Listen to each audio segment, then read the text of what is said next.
So in the book, in fact, the one that I think we just aired, or actually no, we just went over, hasn't aired yet.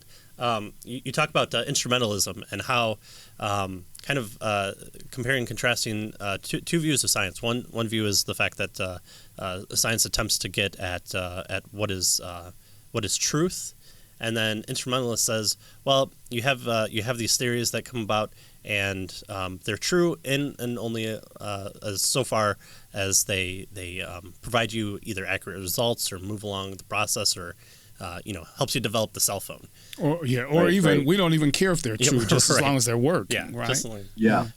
And I think you do just a great job, and I'm there's no negative critique that this interview is going to have. So you're just going to get praise heaped on you, and I don't care. It's half of my show. I can do what I want. But I think you do an amazing job of giving a good history of philosophy in the way that I was taught, with the examples of the geocentrism and the heliocentrism. I think that's a really good point because of just how many factors you bring in of your points. Things like the advent of technology and the just the fact that everyone had the same observations, but then what do you do with it once you hit a disagreement with it? Right. So then, as Christians, if we're maybe not having the confidence in science to tell us what's true, and we should accept instrumentalism, are we able to then take what we point to and say, well, the Bible says here something that confirms what science has said? Are we able to kind of still hang our head on that, or should we be more nuanced about it?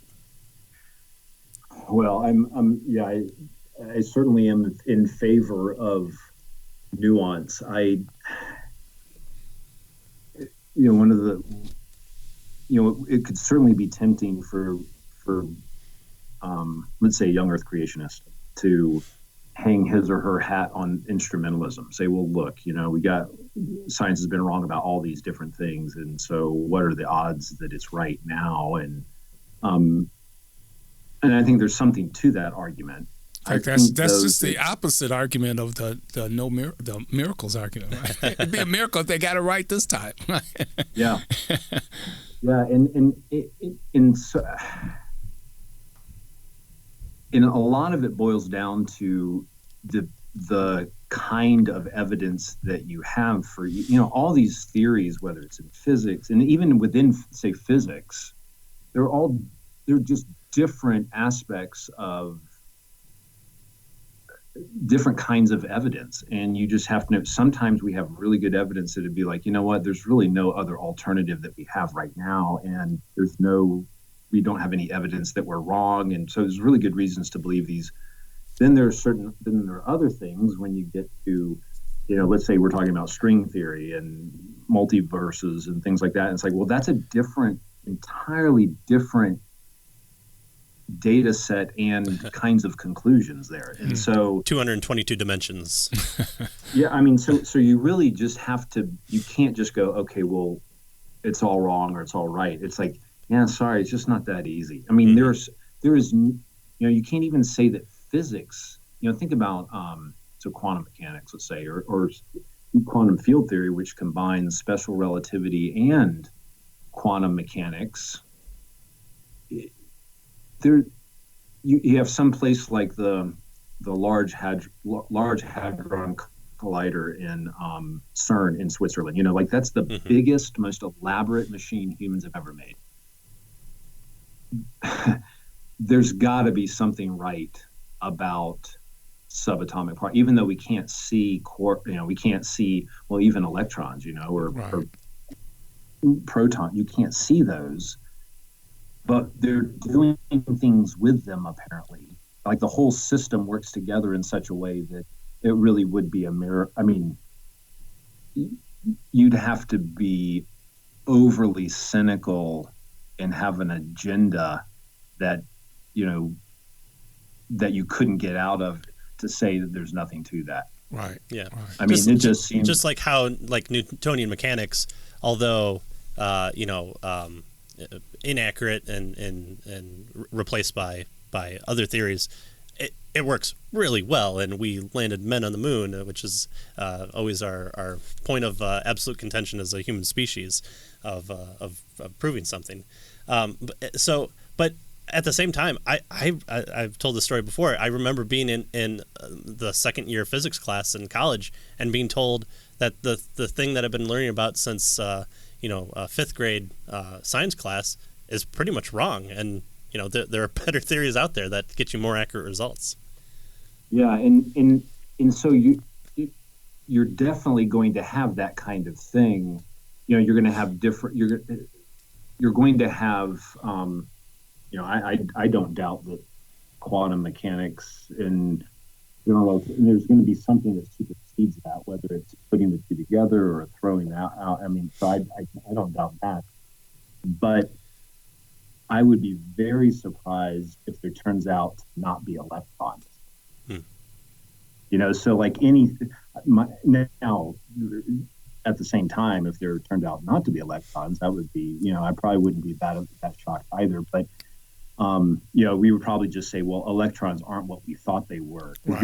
We've already talked about that. I mean, back in the quantum revolution, back in the 1920s, when there's just is it a particle or is it a wave? And it's yes and no. And so there are still electrons and there's still particles. They're just not what we thought they were. So we're doing something with these things.